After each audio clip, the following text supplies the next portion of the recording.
We might turn the sound up a hair. I don't know. Okay. I think that's fine. Okay. We're good? Okay. Thanks, Kyle. Okay, so I won't take too much more of your time. I wanted to mention we will have a question and answer session after Don's talk, and Krista will be with the mic. We ask you to please speak your questions into the mic because we are recording this, and we want to have both questions and answers heard by the folks that watch this after the fact. Before I introduce our speaker, I do want to give special thanks to the Fred Murray Koch Foundation for sponsoring this series of events. In the fall, we had a very successful debate about minimum wage legislation under this same funding. And some of our students here tonight, I'm looking around trying to remember which ones. Lance, who's not here tonight, but let's see. Anyway, I know Roxanne has gone, and then some other folks that are here that are going to be upset with me for forgetting them are going to the Dallas Fed in a few weeks. The Dallas Fed has an economic scholars program where students present their own independent research each year, and they also take part as being discussants and moderators. And some of our funds from this grant from the Fred Murray Koch Foundation pay the expenses for these students to advance their research and you know, be able to really take part in a thoughtful process. Fred Lindsay, who's just walking in, Fred was there last year also, so that's good. Thank you, Fred. Yeah, it was pretty awesome, right? Yeah, so, well, we're out of invitations for this year, but for next year, it's something to think about. So we've already chosen our students that are going to be participating in that. But so again, we do want to thank the foundation for funding this. Our speaker tonight is Don Boudreaux. We had some information up there about him in terms of his formal position and all the chaired positions and things that he's done at Mercatus and George Mason University. I just want to say that, you know, we're really privileged to have him here today. He met with some of our students this afternoon and had a really thoughtful discussion. The depth and breadth of his knowledge is extremely impressive.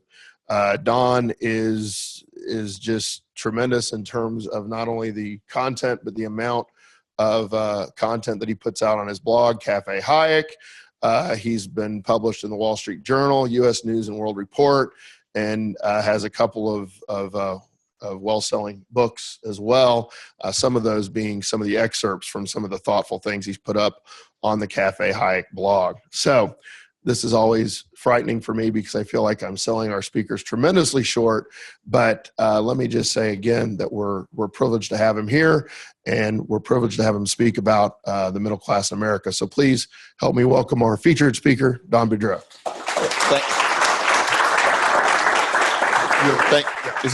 Thanks, Dan. Yeah.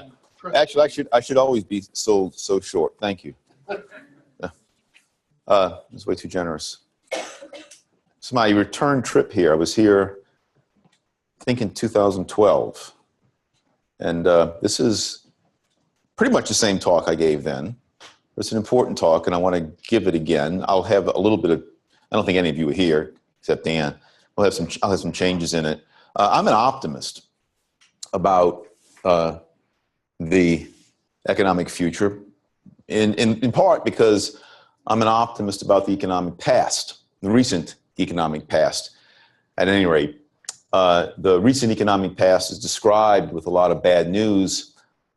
The theme, one way to describe the theme of my talk tonight is that a lot of the bad news you hear about the recent economic past is in fact not true. It's not that it's a factual lie. It's more like it's misleading. It's based upon a misleading reading of the evidence. Had this talk been a few weeks later, I'd actually dramatically change it. I would actually go back to 100 years, but now I'm going to go back to just 40 years ago. There's a myth that, I should tell you why I would go back 100 years real quickly. I did a blog post a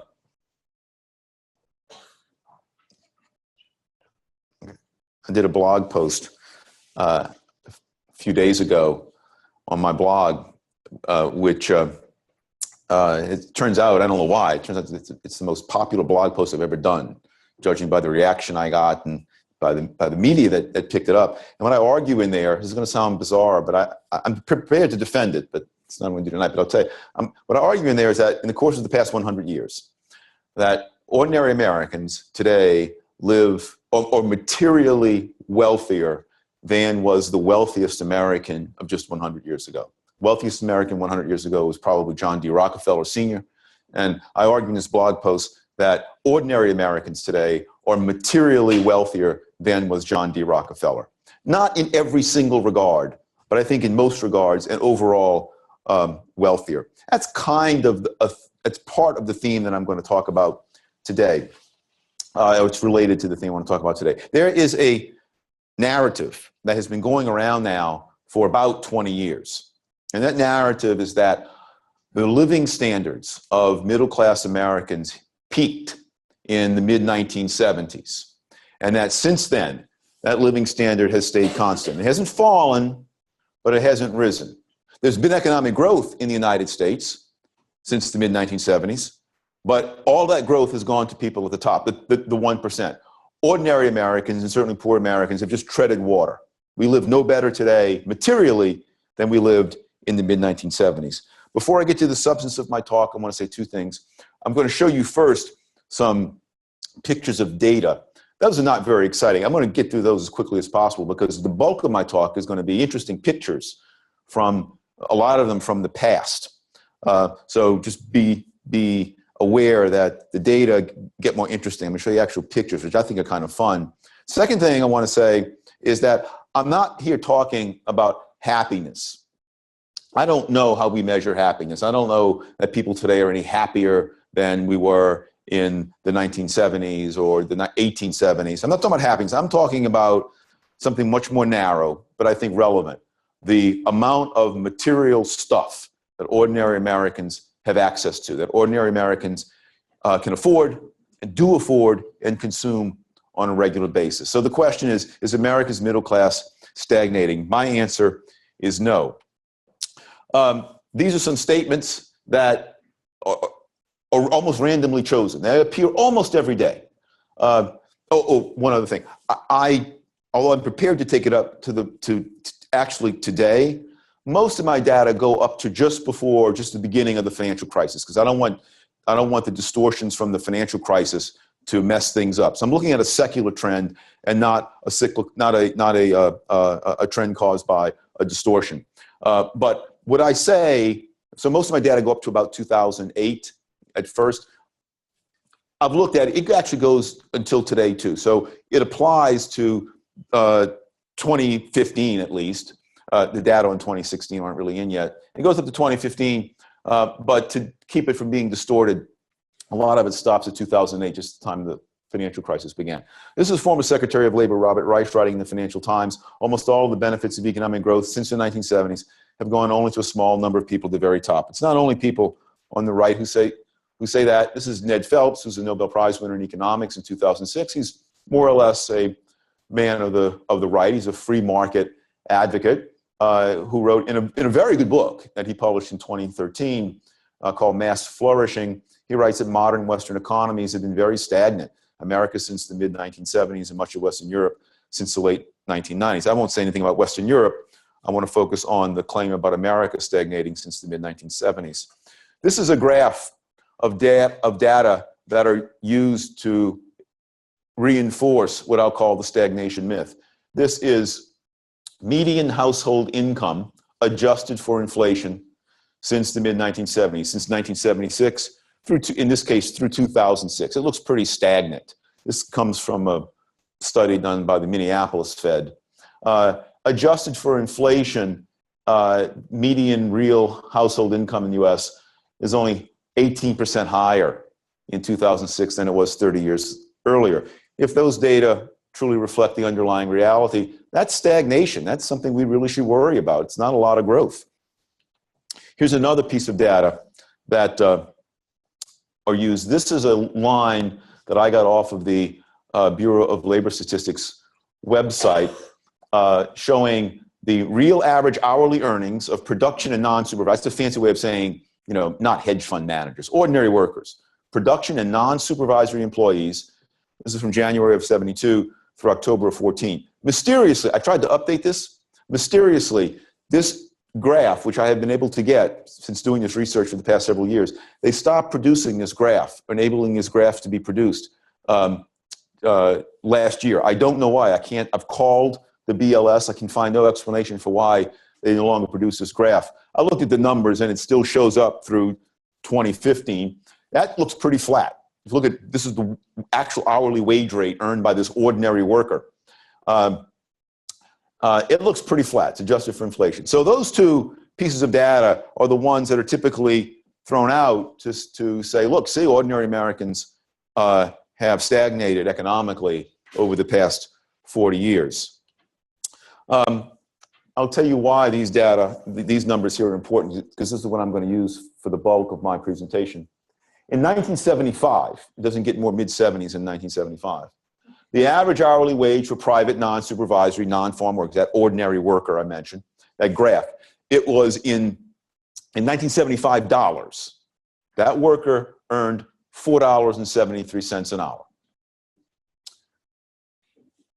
If you adjust that $4.73 an hour for inflation using the consumer price index, that turns out in 2015 dollars to be $20.98.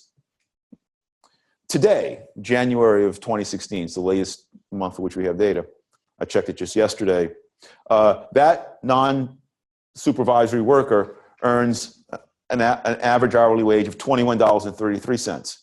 That's barely budged. It's only 35 cents higher today than it was in 1975. If that's true, that's genuine stagnation. And if you take that at face value, again, it's adjusted for inflation. Boy, that looks really bad.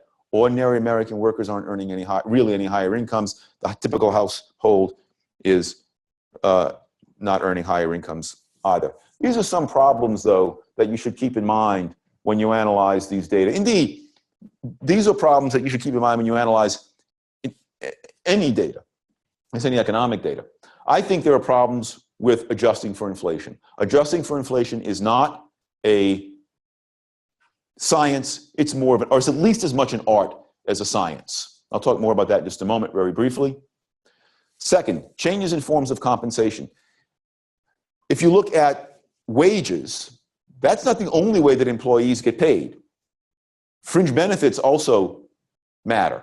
As you'll see in just a moment, the typical worker today, this production line worker, on average in 1975, he got 10% of his compensation, or she, in the form of fringe benefits. Today, that worker gets about 19% of his or her compensation in the form of fringe benefits. So the amount of pay over and above the hourly wage has risen over the past 40 years. But those figures that I showed you, that $20.33 that typical worker today gets paid, does not include the fringe benefits.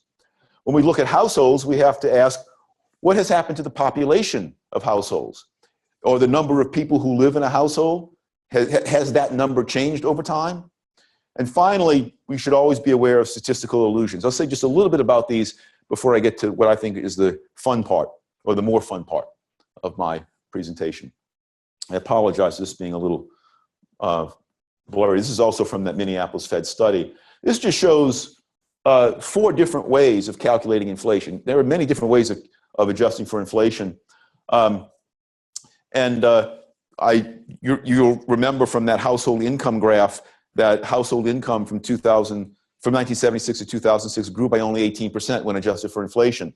That's this here, adjusting using the consumer price index. If we instead adjust for inflation using something called the GDP deflator, which is a perfectly fine inflation adjuster, then household income grew not by 18%, but by 31%. If we use some other inflation adjusters, we can get a household income growth of as high as 43%. I don't know which one is right. This is going to be relevant for what I say in a moment. I don't know which one is right, but each of these inflation adjusters is perfectly legitimate. They're used, they each have different costs and benefits, different advantages and disadvantages. And yet, the differences are pretty stark. 43%, while still not great over the course of 30 years, is much better than an 18% growth in income. So if nothing else, if you take away from this talk, when you read a newspaper or listen to the news, or read some blog posts about inflation-adjusted income or inflation-adjusted wages, understand that that inflation adjustment matters. The choice of inflation adjuster can greatly change the value that is being reported. And that change, that change itself can be significant. I'll get back. This is a picture of celery sticks. I'll get back to that in a moment. I should have had that picture later. I mentioned about the fringe benefits. In 1975, only about 10% of pay was in the form of fringe benefits. Today, it's about double the percentage. It's 19% on average for that typical non-supervisory worker. When we look at household income, household income, it's important to ask, as I said, what's happened to the number of people who live in a typical household? Here are those numbers. In 1976, the typical American household had 2.86 people living in it. In 2006, it had 2.56. That doesn't seem like a big change, but that's an 11% difference in the number. 11% fewer people today, or 2006, live in a typical American household than was true 30 years earlier. Which means that if you take, if we stick with that 18% change in household income, and now we ask, what happens to the income per person in the household? Because we have fewer people per household. Then that 18% turns into 32%. And clearly that matters. If you take the same amount of income and you're spreading it over fewer people, well, then each person's richer. If I forget the exact number, if you take that 43% using the other inflation adjuster, then the per person increase in income over the course of those 30 years approaches 50%. Approaches 70%. It's much higher. That's the GDP deflator causes it to rise by 63%. Statistical illusion. I just want to say a brief word about this. You all look like you're very smart, so you probably know this, but I want to emphasize it. I think this is a major reason why the average wage rate over the course of the past 40 years has not risen as much statistically as I think it really has risen. Let's say you, I have a cute picture here. Let's say that you're in the habit of, let's say you have a family, a small family, and you measure your children's height every year, say on January 1st of every year, and you want to get the average height of your children. So let's say on January 1st, 2016, you had 3 children. You had a 4-year-old, a 2-year-old, and a newborn. And you measure the average height. I don't know what you get. Let's say you'd get 3 feet. And let's say that you're going to measure your children's average height on January 1st, 2017. But on December 31st, you have another newborn. You're an unusual family. You have 4 kids now. You have another newborn, and you measure the average height of your children. Well, now you have a 4-year-old, a 3-year-old, a 2.5-year-old, and another newborn. When you add that newborn to this mix, that newborn will pull down the average. The figure you get on January 1st, 2017 may be lower than was the figure you got on January 1st, 2016. On January 1st, 2016, the average height of your children may have been 3 feet. On January 1st, 2017, it may be 2 feet, 9.5 inches. But you wouldn't scream to your spouse, oh my gosh, something's wrong, our children are shrinking. Your children are shrinking. What's happened is you've changed the population, the size of the population, the mix of the population over which you're taking an average. And when you change that mix, the average can move in a direction quite differently from the movement of the direction of any of the individuals. It's not always true, but it can easily be true. Over the past 40 years, a lot of immigrants, both legal and undocumented, and more women have entered the workforce. These people tend to earn wages below average. Even though the wages they earn by entering the workforce, the pay they earn might be higher than their other alternatives, when they enter the workforce, their wages pull down the average, even though the wages of the people currently in the workforce do not go down as a result. I think that's one thing that happens. Remember that bag of celery. I got this idea when I looked at this bag of celery. By the way, I took this picture a couple of years ago, maybe 3 or 4 years ago. Took it with my cell phone. That's going to be relevant in a moment. Took a picture of a bag of celery with my telephone. I was at home, and I don't cook much. I'm from New Orleans. I only cook one dish. It's red beans and rice. And you need a lot of celery for red beans and rice. So I went to the supermarket, ordinary supermarket, like a Safeway, and I came back with the celery. And I noticed, as I was about that it's got a resealable top. So after you pick out some celery sticks, you can reseal it. And I remember pretty distinctly from the mid-1970s. Unfortunately, I'm old enough to remember the 1970s. You could get celery back then. We didn't have to grow our own celery. And it came in plastic bags, but there were no resealable tops. I want to use this resealable top as an emblem of one of the themes that I want to strike tonight. And that is, one of the difficulties of adjusting for inflation is that it's tough, it's difficult, it's hard to account for small quality improvements. And I believe that one of the things that's happened over the past 40 years is that we've been the beneficiaries of a lot of individual small quality improvements that are practically impossible for statisticians to account for when they're doing calculations of inflation. It costs something to produce that resealable celery top, that resealable bag top. The company that produces it has to be paid for it. It's a value to consumers, presumably because otherwise consumers wouldn't buy it. So it has some value to us. But when the price of celery rises by just a little bit because of that celery resealable bag top, it's too often, those quality improvements too often are counted as inflation. A price rise caused by inflation rather than a price rise that's attributable to something real, and that is a quality improvement. I believe that a lot of what's happened over the past 40 years has been this sort of a series of these kind of small quality improvements. And these have accumulated such that we have overestimated inflation. And I know there are some people who have different views of that, and when I say that, I get a lot of grief from people. I do believe that the Consumer Price Index especially overestimates inflation because the Consumer Price Index fails to take account of improvements in product quality. So let me get to the fun part of my presentation. This is a picture of a Sears catalog. Some of us in here are old enough to remember this, but this is the closest thing we had to Amazon.com back when Gerald Ford was in the White House. Sears produced 3 catalogs every year: fall, winter, spring, summer, and a Christmas wish book. And there's a big, thick catalogs. Sears, then as now, well, especially then, Sears was the great retailer to middle America. It wasn't aiming its stuff at the Howard Hugheses, who was the wealthiest man in America back then. It was the great retailer to middle America. And the first half of the catalog was clothes. The second half was household items. Sears' motto was Sears has everything, and that was pretty much true. And you could order from the catalog. You could order online, but not online. No, you could. You could go to an actual physical store. I choose 1975 because it's mid-70s.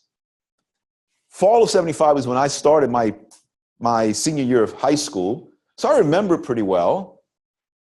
And so that's why it's one reason why this narrative of living standards not improving over the past 40 years has never struck me well, because I remember the 70s, and it seems like we live a lot better today, but it's not good science to base one's conclusion just upon one's personal experiences. And I'm aware of the difficulties of adjusting for inflation, so I steal here a method that I got from Mike Cox, who used to be the former chief economist at the Dallas Fed. He's now in the faculty at SMU in Dallas, and that is to do away altogether with the need to adjust for inflation. Let's look at work time costs. Here's what I mean by that. We want to see how affordable things have become or not become over time. Let's forget about adjusting for inflation. Let's look at the actual prices of things back then in this case in 1975. Let's remember that the typical worker back then earned $4.73 an hour. And ask, how many hours did that worker in 1975 have to toil to earn enough income to buy any number of the goods that the great retailer to America, Sears, sold? Here's an example. Here's a 10-cup drip coffee maker. You can see the price up there in the corner. By the way, I took all these pictures with my telephone. I ordered that Sears catalog. I didn't save it for 1975. I ordered it from eBay. It's the first thing I ever bought off of eBay. I bid on it. I paid 99 cents for it. I did. No one else was bidding on it, surprisingly. I had it shipped to me overnight. I paid $20-something to have it shipped to me overnight. Now, I was not in urgent need of a 1975 Sears catalog overnight, but I wanted to be able to say truthfully that I had it shipped to me overnight, because in 1975, no ordinary American was having anything shipped to or from him or her overnight. Maybe the President of the United States was, maybe Howard Hughes was. No ordinary American was. But basically, for the price of 1 hour of ordinary labor, I could have this catalog shipped to me from wherever it was shipped overnight. And sure enough, it came overnight. So, and then I got the catalog, and I used this is an earlier version, I used my telephone to take pictures of things. And then I put it in this program called PowerPoint, which you're looking at now. This is a picture of a coffee maker. I don't use the coffee maker for any particular reason. It's just I like coffee in the morning. This is a no-frills coffee. It has an on-off button. Turn it on and off. It doesn't have a timer. It doesn't sing to you. It's not a Keurig machine. $36.49. How many hours did a typical worker then have to toil to earn enough income to buy that coffee maker? Well, earning $4.73 an hour, that worker had to work just under 8 hours, almost a whole day, to earn enough income to buy a coffee maker. Here's a coffee maker today that I found on Sears.com. It's $16.99 at $21.33 per hour, which is the 2016 wage that this same ordinary production line worker earns. That worker has to work only 48 minutes, less than an hour. So Americans are certainly richer when it comes to coffee makers. We don't have to work anywhere nearly as long to earn enough income to buy one. By the way, that's a 12-cup. I couldn't even find a good 10-cup one. Right? So you get 2 more cups of coffee to boot. Here. And this is a simple one. I get the simplest one. This is just on-off. Turn it on and off. A razor. I forgot to get the price in the picture. It's $29.99, electric razor. 6.3 hours of work. An electric razor today, $39.99, less than 2 hours of work. So you drink your coffee, you shave, doesn't take you as much work time to earn income to buy those things. Jeans. I mentioned that the first half of the catalog was clothing. I don't do a lot of clothing in this presentation for 2 reasons. Number one, it's visually offensive to a modern audience to show clothing from the 1970s. I mean, it's true. I mean, it was really bizarre stuff.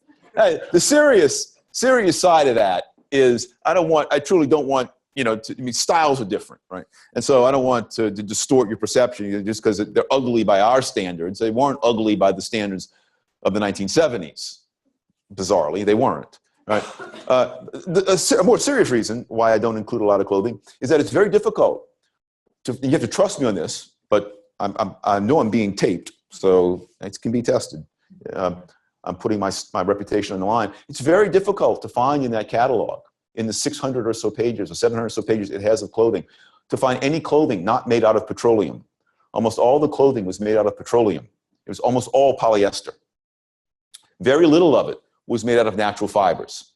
Very little of it was all cotton or all wool or all linen.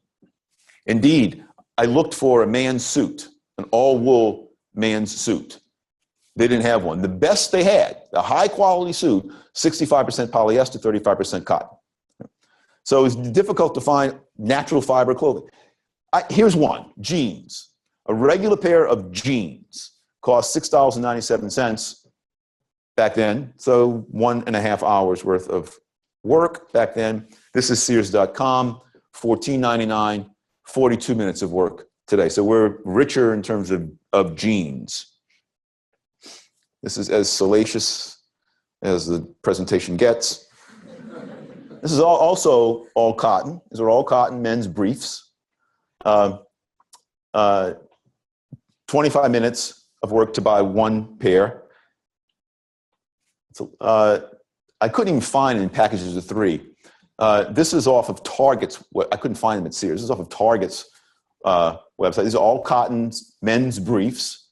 Now it's only 4 minutes to buy a pair of all cotton men's briefs. So a lot less time to buy underwear. By the way, the same is true for women's clothing. Same is true for other kinds of clothing. Luggage. Then is now Sears sold a variety of different qualities of luggage. Based upon the prices, I chose the mid-range luggage that Sears sold back then, the Wayfarer. Right? This piece here, $32.99, so 7 hours of work for the typical worker in 1975. And here's a theme that's going to come up in some of the future slides that I'll show you. What's interesting in this catalog is what's not in the catalog. I should have a non-picture up here to show you, because a lot of stuff is not in the catalog. You can't find in this catalog a piece of luggage that has wheels on it. Luggage back then was truly, literally luggage. It was true to its name. You had to lug it. Right? You had to carry it. And now all luggage has wheels. Here's mine. It's got wheels. You could, however, if you wanted wheels, they did sell separately this handy device. Look at that. It looks good, doesn't it? It's an aluminum retractable shaft with 2 wheels on the bottom. It's got a knob on top. I wonder why no one thought to put a handle. It's got a knob. Whose bright idea was that? Right? A knob. That cost an additional $21 to buy. So if you wanted to get the luggage, that one piece of luggage with the wheels that you had to attach manually every time you use the luggage, it cost you a total of almost a day and a half's worth of work, 11.4 hours of work. This is the same cubic inch size luggage. This is off of Walmart's website. $44.99. The wheels are already attached. Got a retract. It's got a handle, not a knob. Right? Only 2.1 hours of work. So a lot fewer hours of work to get luggage. A car battery, 9 hours of work in 1975, 3.9 hours today. Automobile tires, I tried to get comparable quality, 8.6 hours in 1975, 3.2 hours for comparable quality tire today. Lawnmower, 26-inch lawnmower. This was one of the best they had, 26 inches. They had a 26-inch cutting swath. 82 hours worth of work, $389 for that thing. 82 hours worth of work. This is off of Home Depot. I couldn't find one that cut only 26 inches. The smallest one I could find was a lawnmower that cut 42 inches. Only 54 or 55 hours of work. So one of the things that's going to become more evident here, it's starting to become evident already, is not only the differences in price, differences in work cost, but differences in quality that go unstated. Again, I couldn't find online a new riding lawnmower that cut a path as small as 26 inches. 42 inches was the smallest I could find. This is kind of boring. A metal file cabinet. I'm looking at the 4-drawer file cabinet. They still sell these today. 44 hours of work for that. I believe this is from Target. 9.8 hours for a file cabinet today. Music. This is the Beatles. This is not the 70s, as you probably know, but this is a 45. I hope you know what 45s are. I showed this to my 18-year-old son. He thought it was a CD. I said, no, it works very differently. It's vinyl. I understand there are vinyl files who swear that vinyl sounds better than digital. Maybe so, But I think that's true only if you have really, really good analog playback systems. Middle America in 1975 was not buying high-end audio systems. They were buying audio systems from Sears, where it didn't sound so good. I use this picture, number one, because I like the Beatles, and number two, because it's the best picture of a 45 that I could find. But the average price of a 45 in 1975 was 99 cents an hour, which means at that wage, at that average 1975 wage, the typical worker had to toil 6.3 minutes per song. You got 2 songs, so I included that. You had the B side and the A side. And to get those records, so the artists would release their hits. The Beatles would release Yellow Submarine, or bring up the 1970s. Elton John would release Philadelphia Freedom, or Bad Company would release Bad Company. Led Zeppelin would release Stairway to Heaven. And you really like it, hear it on the radio. And then you'd run down to this record store to buy it. And this happened to me a lot, because I was a teenager in the 1970s. Music was really important to me then. You go to the store to buy it. And you say, where's my copy of, I want Philadelphia Freedom by Elton John. Too bad. We sold out of it just about an hour ago. But come back on Tuesday, we'll have other copies. Happened to me a lot. What do we do for music today? You download it. $1.29 per song. Only 3.6 minutes of work per song.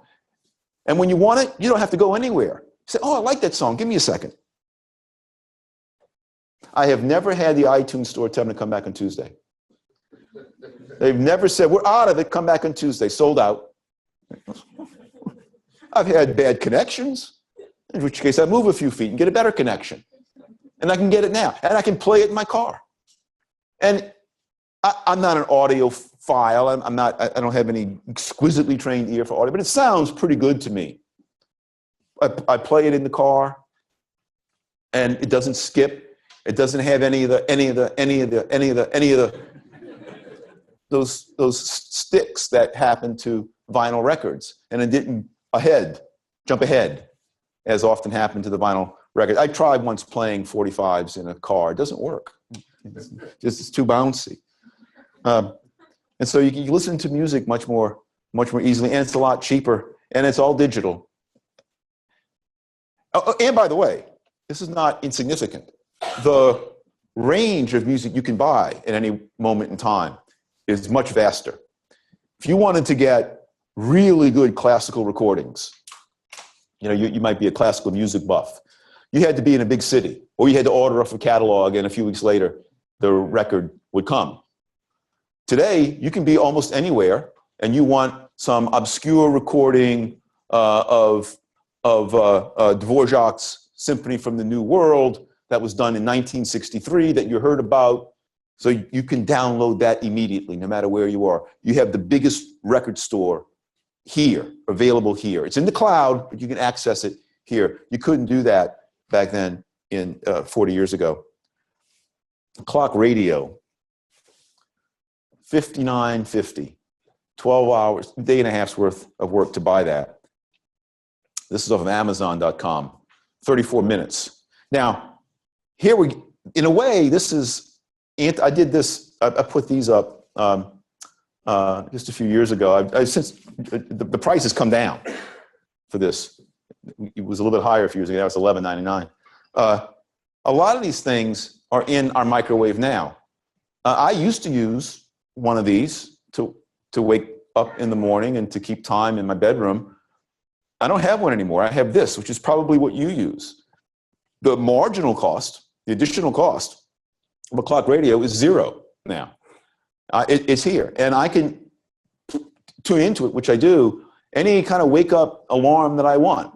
I have my 18-year-old son in one of his bad moods talking as my alarm. And so it wakes me up. I got to change it because it wakes me up and I'm annoyed. And I'm annoyed at him. And I shouldn't be annoyed at him because he's no longer grumpy, but I have the recording. And so it's here. So in a way, you don't have to work 34 minutes. You don't have to work anything. You got your alarm clock in your phone. Another thing that's not in the Sears catalog is anything digital. There's no digital photography. There's no digital music. There's no digital playback music. Sears' best camera was a film camera. Single lens reflex, $347. And it says, you can't read it, but it says with case. It includes the case. Right? Almost a week's worth of work. Excuse me, almost 2 weeks worth of work to buy that camera. That price did not, although it did include the case, it did not include the film. It did not include the cost of developing. And although I also know there are people who swear that film takes better pictures than digital, that may be. Again, ordinary Americans were not buying super high quality film cameras. They were buying cameras from Sears. And they were getting their film developed down at the local pharmacy or at the photomat. And so you take your pictures and you bring the roll to the place to get developed. And a few days later, you'd pick it up and you may have had a roll of 32 exposures. And invariably, you only got back 27 because 5 of them, you don't know what happened. They just didn't work. And then in another 5, you know, these pictures may have been of a family event, a family wedding. And another 5 or so, grandma has her eyes closed, right? Or Junior is doing this behind dad, you know. And you don't know it at the time. You don't know until you get the pictures back. Today, we take pictures with digital cameras. You know right away what you see. You don't like it? Say, no, stay there. Aunt Emma, you had your eyes closed. Stay there. Keep them open now. Great. You get it. The camera selections today are amazing. I'm not a photographer. I don't even know how to evaluate these things. I chose sort of a high-end one. This is off of Sears.com, $599. Only 28 hours of work. So a really good camera for a lot less work. You can get a not-so-good camera, but still, compared to the single lens reflex that Sears sold in 1975, I think still probably pretty good. Only 2.3 hours of work. And of course, there's the camera here. It's not fantastic, but it's pretty convenient. Given my poor eyesight, it looks pretty good to me. And I can take it wherever, store thousands of them in here. And I do have thousands of them. Well, maybe not thousands. I got a lot of them in here. If I knew you better, I'd share them with you. I can also take movie pictures with this, with sound. You couldn't take movie pictures with sound back in 1975. You could, however, buy this wonderful ensemble. Right? You could buy the motion picture projector, so you'd feed film into it. I think it's probably 16 millimeter film. And the camera, and then you buy the projector. And this camera was special because it also had an audio recording device. And you would somehow synchronize the audio with the picture, and you had to buy the screen. And I had a cousin who was something of a well, my parents had a cousin. I called him a cousin. Something of a spendthrift. I remember he bought one. I don't know if it was this exact one. He bought one of these back around 1975. I remember going to his house and trying to look at it. You can guess how well synchronized the mouths and the sound were. After like 2 seconds, the mouths were doing this and the sound was doing something quite different. It just didn't work very well. But that's how people looked at home movies back then. Most home movies were just silent because the sound system didn't work at all. Here is a complete sound system quality thing. Has it all. Synchronization works. Only 11.7 hours worth of work. This is another one. My son told me to put this up here. I'm not even sure what it is. He says you would know. 87 minutes to do this. It has a USB port up there. A microwave oven. $440. 93 hours worth of work. Today, similar power, similar cubic inch. 5.1 hours. And notice, it takes up less space. This thing was a lot bigger physically. They've compacted them. This is the same size, pretty much cubic inch wise. Less space in your kitchen, much less time to work. I predict, it hasn't happened yet, but one day we'll have the app for the microwave. Coffee's hot now. Right? You don't even, the cost of the microwave is already in the smartphone. It's one of my favorite ones. This is Sears' best gas grill. If you want to cook out a week's worth of work. Didn't include the propane tank. That's just the gas grill. And just look at that. Now here's what, this is actually the gas grill that I have. It's not a picture of mine, but that's the exact one that I have at my home. Right? And that's the price I paid for, $179. This is at Home Depot. Right? Only 8.4 hours.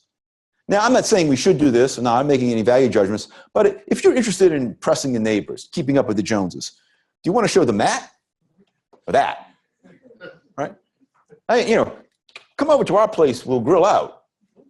They'll feel sorry for you if you show up and that's what you have. They say, oh, let's take up a collection for the neighbors. They're having a hard time. Right? Now, that's a little more impressive. Right? And it's a lot less expensive.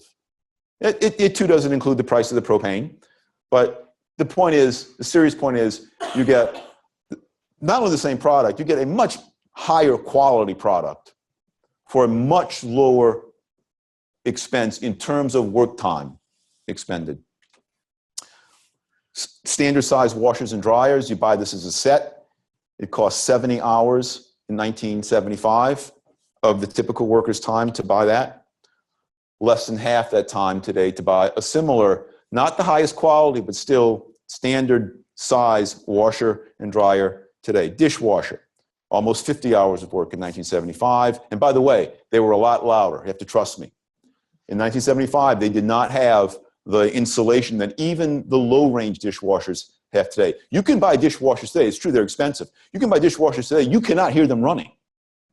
They're just so well insulated. These things sounded like jet engines in your kitchen. Right?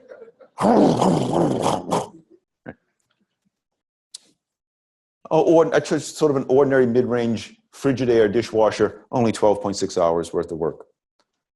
Vacuum cleaner, 26 hours worth of work.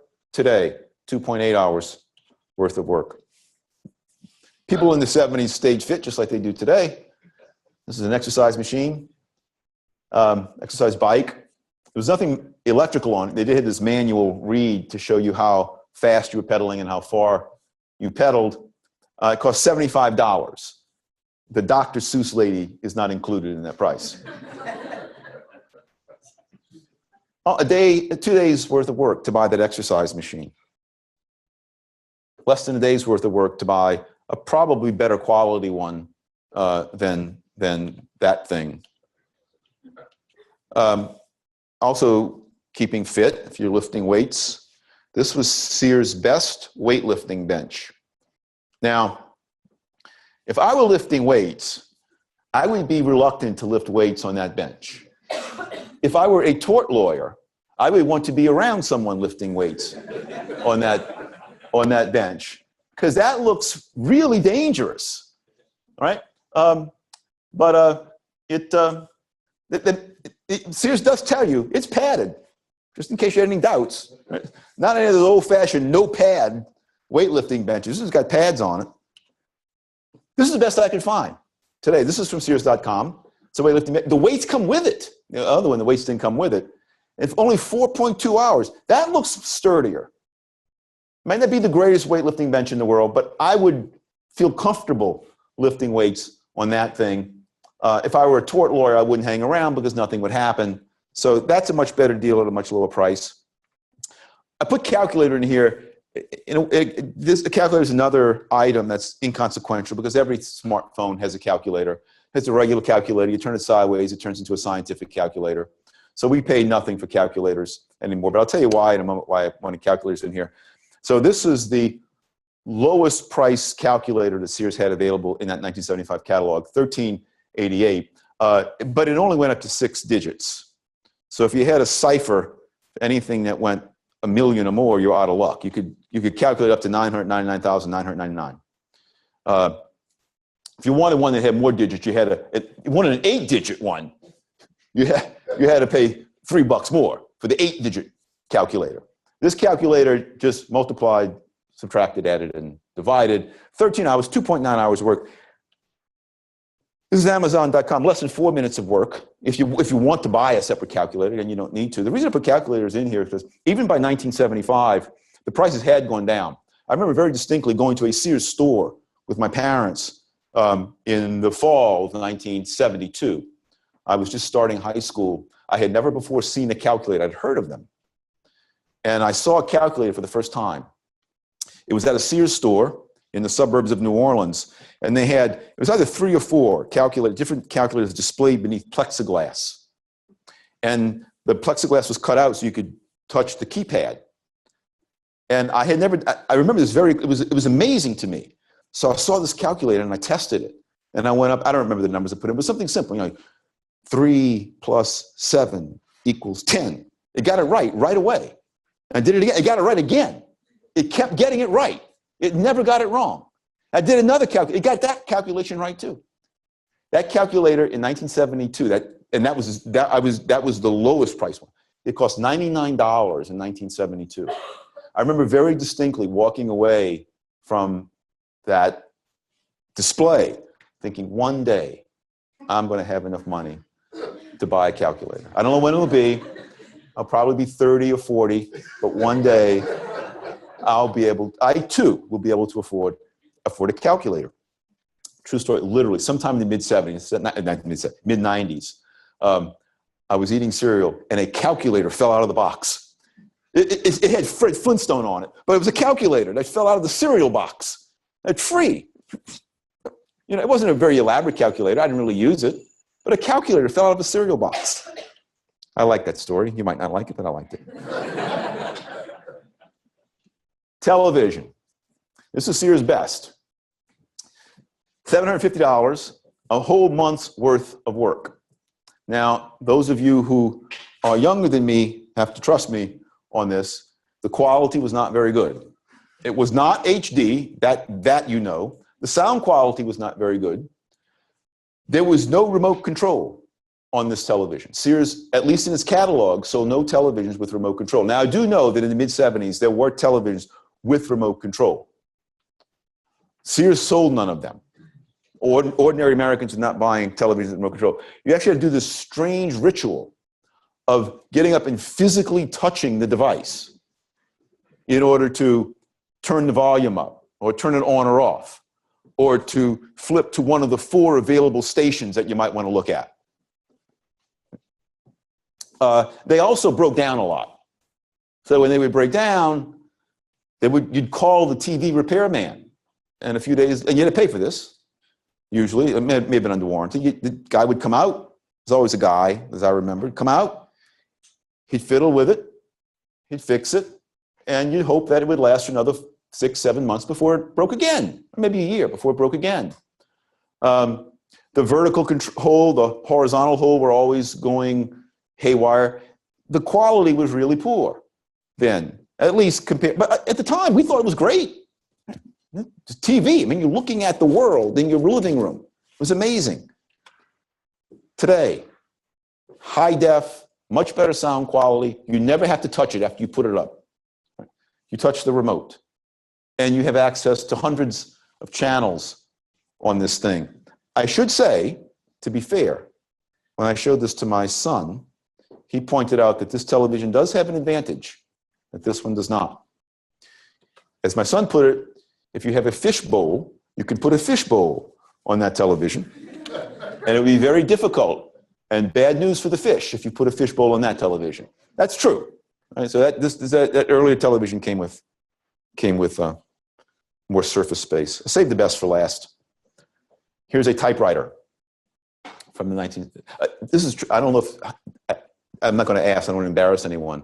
I gave a version of this talk a few months ago in Los Angeles, and I had a young woman helping me. She was a college-age woman helping me set up the PowerPoint. We're going through it, and she says, "What is that?" I said, "It's a typewriter."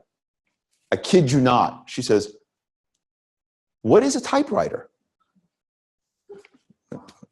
I said, "Well, that's a typewriter. That's a typewriter." I'm pointing at the screen. I can see it on the screen here. All right, so this is Sears Best typewriter. Just to dispel any doubts, they let you know it is electric. Right? It's not one of those manual ones. They have to press really hard. Press kind of lightly, and it types. You got some ink cartridges with it. You did not get the correcting tape or the correcting fluid with it. You did not get the paper with it. But all it did was type. What do you compare a typewriter to today? It's kind of the obvious thing. Computer. a MacBook Air. This is a MacBook Air. I'm not even sure the comparison. I don't know how valid the comparison is. They both have keyboards, QWERTY keyboards. You can write letters on both. It was very difficult to send email on that. Really tough. You had to put it on a piece of paper, put it in an envelope, put a stamp on it, and depend upon the post people to take it to its destination. It's a lot longer than email. Surfing the web, really difficult on that. Here you type, you can do Word documents. I don't have to tell you what you can do. You people know more than I know about what you can do on a computer. My argument is not that we are in nirvana today. My argument is not that today's world has no problems. My argument is not that there are no problems that we have today that people in the mid-1970s did not have. Maybe in some sense, our world has gotten worse, perhaps. My claim is, again, the more narrow one, that on an access to material goods basis, ordinary Americans today are a lot wealthier than the narrative that I opened up with suggests or insists. We're a lot wealthier than the official data suggests. There are three areas in which this is not true. Three areas in which the work time costs of a unit of these items has actually risen. In no particular order: healthcare, housing, and education, particularly post-secondary education, my industry. Perhaps the rise in work time costs of these items more than swamps the dramatic decline in the work time cost of almost any physical good that you can name. But even here, we have to be a little bit cautious in the judgments we draw. Take healthcare, for example. I urge you to Google. By the way, you couldn't Google in 1975. There was no Googling. It amuses me to wonder, what would it be like if we had 1975 and someone said, go Google it? Anyway. If you Google what healthcare was like in 1975, the medical treatments that were available then, and compare those to the medical treatments that are available now, the pharmaceuticals that were available then compared to the pharmaceuticals that are available now, the length of time you spend in hospitals, the quality of treatment. Although the work time cost of a unit of healthcare has risen, it's a challenge of how you define a unit of healthcare, but people I trust define it, and they say the work time cost of healthcare has risen. I believe them. The quality has risen so dramatically, it's not clear to me that healthcare, in fact, is more costly. I can only give you my subjective impression, but if I had the choice of having 1975 healthcare at 1975 prices on my current income versus having today's healthcare at today's prices on my current income, I would choose today's healthcare at today's prices on at my current income, rather than the much less expensive healthcare of 1975. And if that's true for me, then it means that, at least for me, the quality adjusted healthcare has gone down in price. Housing, it too has gone up in price, but the typical house today is a different product than was the typical house in the 1970s. The typical house today has more cubic footage and more square footage. It's bigger. It's made out of more durable materials. The typical house today that's built is built with a higher portion of, I don't know if it's relevant here, but it's relevant where I live, of termite-resistant materials. The typical house in 1975 outside of the Gulf Coast did not come equipped with central air as a common standard unit. The typical house today in almost all of the United States comes with central air conditioning. The typical house in 1975 did not come with its own dishwasher. The typical house today does. The typical house in 1975 didn't come with its own garbage disposal. The typical house today does. So quality adjusted, we get something more for our money. Education. perhaps more than healthcare or housing, the price of education, particularly post-secondary education, has skyrocketed. I think there are reasons for this. I think it has gone up too much, and although I'm a beneficiary of it, I oppose those reasons, and if I could, I would get rid of them.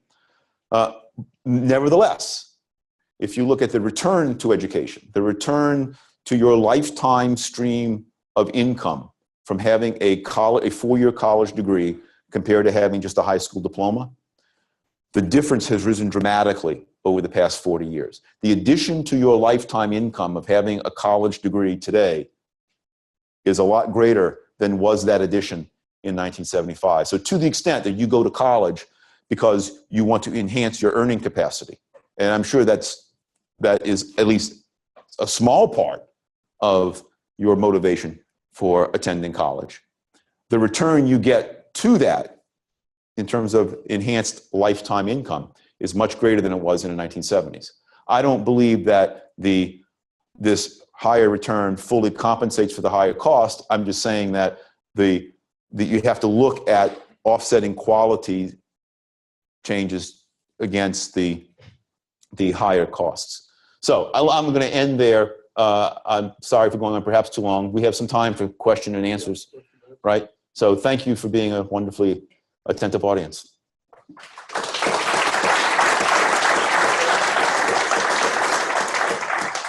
While we have folks' attention, I forgot to mention earlier, we'll finish up shop here by 8 or so.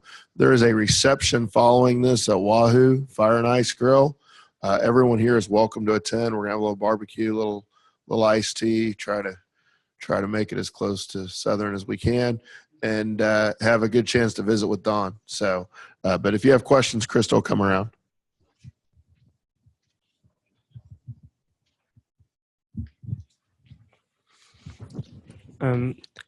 Thank you, Mr. Boudreaux. It was a very good presentation. I have 3 short questions. Okay. My first one is, how is the hourly related purchasing power calculated? How do we calculate how much people make? Per hour? Yes. I'm not sure the particular method that the Bureau of Labor Statistics uses. Mm-hmm. I have no reason to think that method is particularly flawed, or that it has changed. More importantly, that it has changed over the past 40 years. So whatever method they use, I'm sure it has something to do with surveys. Mm-hmm. It's possible that changes in work patterns have, in fact, distorted the way that's measured. But I don't see any particular reason to suppose that fact is plays a significant role in this kind of analysis. Okay. So my second question is about the fraction of people who are in the workforce. Compared to 1975 and to right now, do you think that the fraction of rich people who make more, and for example, let's say international student, I am an international student, people who work in the US and who are part of the labor force, do you think that they are a bigger part of the working force in the US?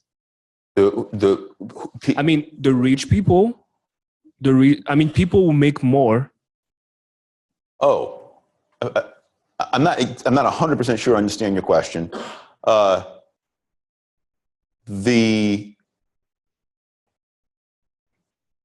If I do, I don't know the exact answer. I don't know the answer to it. I don't know offhand. It's easy to find. The Bureau of Labor Statistics has offhand what the distribution is of the percentage of the workforce in the various wage or salary ranges. Mm-hmm. Mm-hmm.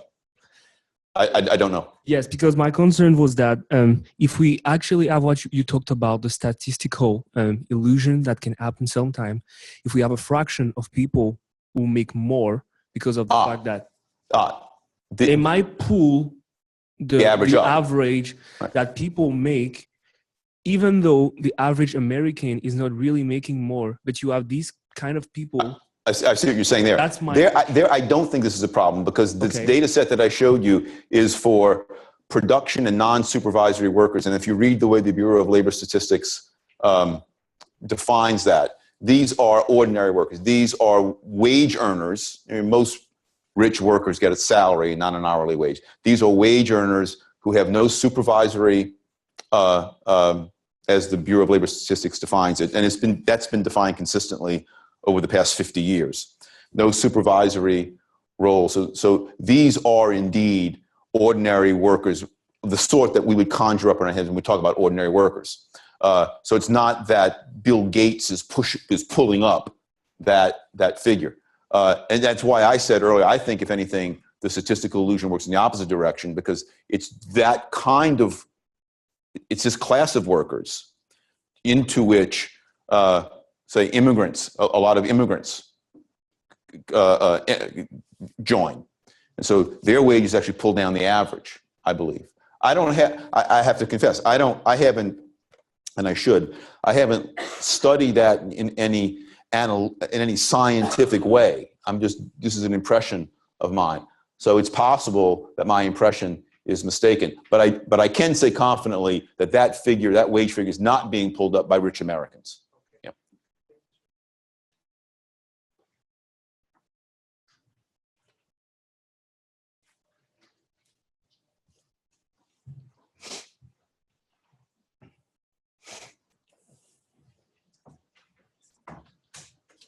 Thank you for your talk. I'm almost positive that people in the 70s wore undergarments.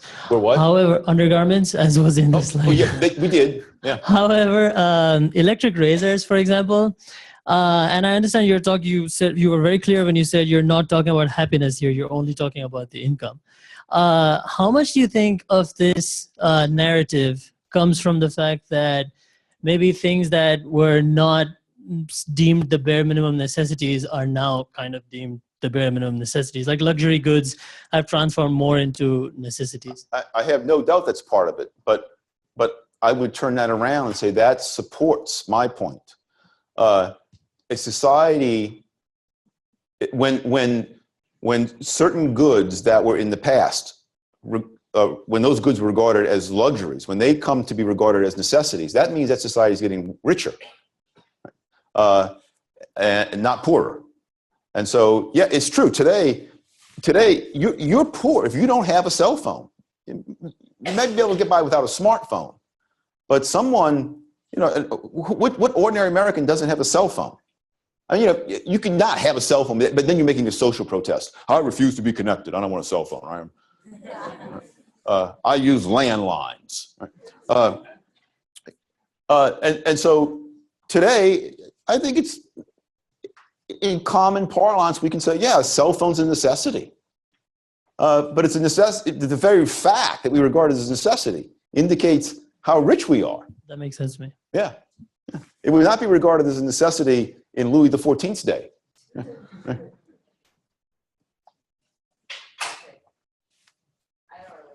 No, you do. We want to have Yeah, it has to be recorded, yeah. This is for posterity. While I agree completely that we have a better quality of life than we did in the 70s. I know. I'm curious though, like something I looked up before this talk was that the total public debt as a percentage of gross domestic product has increased exponentially since the 80s, for instance, not necessarily the 70s. But how do you think that plays into this materialism? And granted, it may not take as long to buy a clock anymore because, I mean, really, who has one of those? But where does that come into play with the income? Now, let me make sure that public debt, do you mean government debt or do you mean? No, public debt, like the people's debt, like with credit cards, loans, things like that. We may live better, but we're also something that they commonly speak about is how strapped we are now because we're not able to make these payments. It turns out my colleague, Todd Zwicky at George Mason's Law School, he just co-authored a really fine book that came out last year on consumer debt. That's his expertise. And Todd argues that, I think persuasively, although I understand I'm subject to bias, Todd argues in this book that in fact, properly reckoned, consumer debt today is lower than it was in the 70s or 80s. A lot of his argument is more sophisticated than I will explain now, but I'll give you a flavor of it. I says a lot of debt that people take today should actually be counted as investment and not consumer debt, but it's counted as consumer debt. So when you buy, I'm trying to think of a good example that he uses. Well, he regards a home as an investment, right?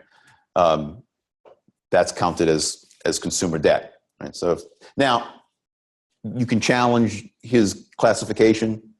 So the first thing I would say is the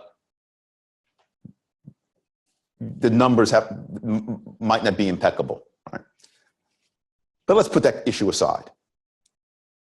There's at least a possibility that as a society becomes richer, it can afford more debt.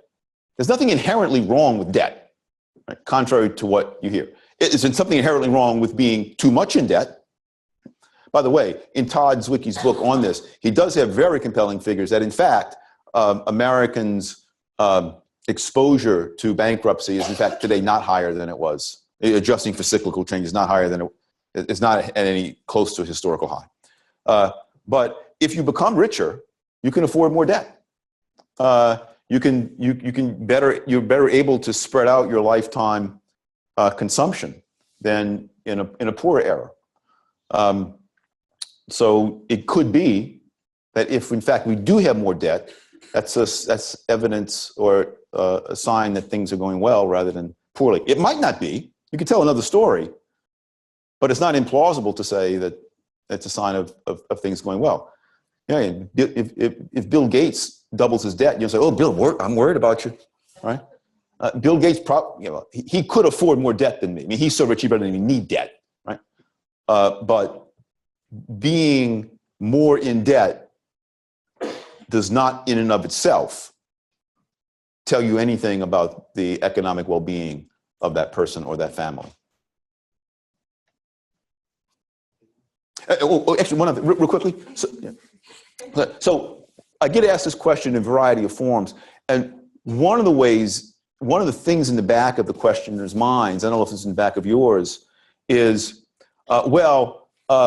so Americans are consuming more, but that's because they're going into debt and they're running up their credit cards and getting all this stuff. The data that I show counter that. If the work time costs are falling dramatically, then the need to go into debt to buy it is lower. Right? So the actual prices of these things in terms of work time, again, excluding, these are the big three exclusions: healthcare, housing, and post-secondary education. But the things that people normally use credit cards for, you don't use a credit card usually to pay for college education. You're buying restaurant meals. By the way, Sears didn't sell food. If you look at the price of food, way down from the 1970s. The things that people use credit cards to buy, the prices, the actual cost of those are lower.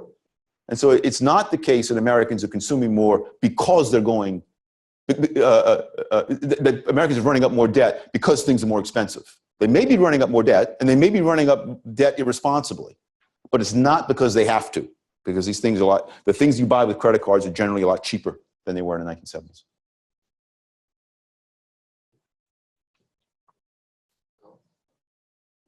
Yeah, hi. If you were to repeat this exercise for, you showed a bunch of goods and compared per hour. If you were to do this for services, you done this or? I did not. I've looked at a handful. So restaurant meals. I don't have the data on me. I've looked at restaurant meals. Restaurant meals are a lot less expensive today.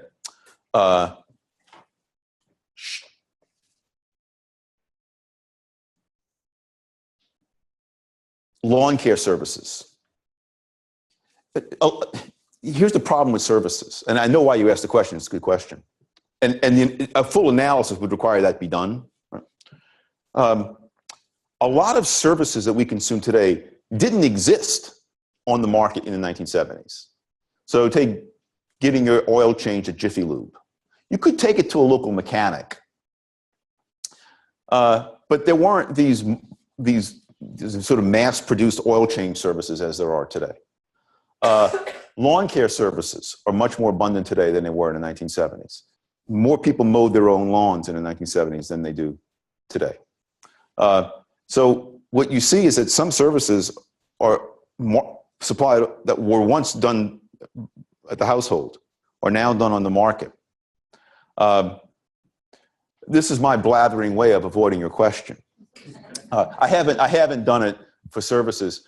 I'm confident, although this is just my impression, I'm confident that for most services of this type, when you look at the imputed cost to the homeowner of doing his own lawn care compared to now the cost to the homeowner of hiring, Joe's lawn care service to mow the lawn for him, my guess is that the per unit price is falling. That argument applies to goods as well, probably even better. They don't exist, or goods now exist that didn't exist, probably more so than services. But the point is that haircuts existed in 1970s; they exist today. I mean, this exercise is possible. Has anyone done this? I guess you don't show data on this, but actually, I'm sure someone may have done it. I'm not aware of it. But it's got to be for part of a fuller story, the complete story. That should be part of it. You're right. So a haircut would be a good one. Ask. I don't know. My guess is it's fallen. But so you adjusting for quality is really important. One of my favorite statistics. You know what how many goods the average supermarket? So in a way, supermarkets are a service. They sell goods, but the provision of retail supermarkets is a service. The typical supermarket, 1975, in America, offered just under 5,000 different items. So, 3 kinds of tomatoes, 4 kinds of orange juice. Typical supermarket today, anyone want to guess the average number, the typical number of items? How much? It's about 48,000. Right. Now, one thing that you have a lot more of these superstores today that some of them offer as many as 120,000 that I've seen. Right? But the average Safeway in the average American town today offers roughly 10 times more options to buy than what was true in 1975.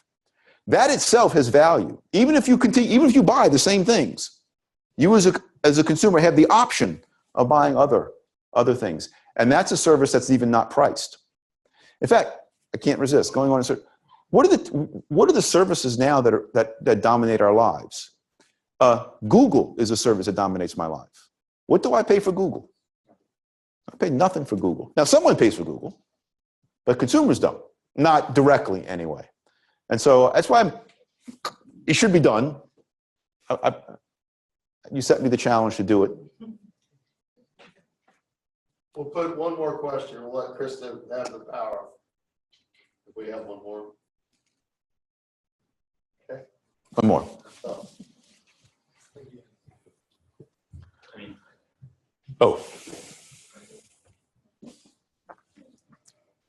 Thank you for coming to speak with us. But since you've done this talk over all across America, what's been most compelling dissent from your point that you made in the presentation that you've seen? The point it didn't come up today. The point that comes up frequently that a lot of people think is the most compelling one, but I think it's not. So my answer is, the services point, right? Because that does have to be addressed. And if I'm making a claim about the living standards of ordinary Americans, we consume things other than just goods. We consume services, so that has to be part of the picture, right? So that I would say that is one statement that often comes up as well. More women work today than in the past, and somehow as if this is bad. It is true the percentage of women who are in the workforce today is higher than it was in the 1970s. I forget the exact number, but I think that's a good thing. Not only just because it's women can work in a way that they couldn't in the 1970s, but you have to ask why. What's the main reason for why women are in the workforce today, a higher percentage are in the workforce today than compared to the 1970s? I don't know how controversial this will be here, but among what they call household economists, strange name. These are people who study the economics of households. It's a completely uncontroversial claim, and that is not the only, but the major driver of women into the workforce has been the dramatic mechanization of household chores. So the automatic washer and dryer, better vacuum cleaners, better prepared meals. These Pampers rather than old-fashioned diapers. These market-supplied items make it possible for the household to get all the services that the housewife in the past supplied by working full-time in the house. Now the household gets those things, plus whatever it is the household buys with the income the wife earns now that she's in the workforce. But for some reason, people often find it, they find it, or think it to be a point of opposition to what I'm saying, that, well, more women work today. And I don't see why they think that. Just real quick, in terms of talking about the services, with the fact that services are such a larger part of the economy today, meaning people consume more services, just in and of itself be an indicator of a higher standard of living. Yeah. Yeah, and one reason they can afford more services is because the cost of goods has fallen. Right? If you have to pay as much as you did in the past for food, if you have to pay as much as you did in the past for clothing and bedding and kitchen appliances, you have less income left over to spend for massages and haircuts. So yeah, I mean, that it's not definitive proof, but it's evidence pointing in that direction. Yeah. Thank you all. Yeah. Thanks again. And again, we don't want to cut anyone's question off. Just head over to the Wahoo, and Don will be happy to speak with you. So anyone that didn't get a chance to visit, we'd love to have you come join us.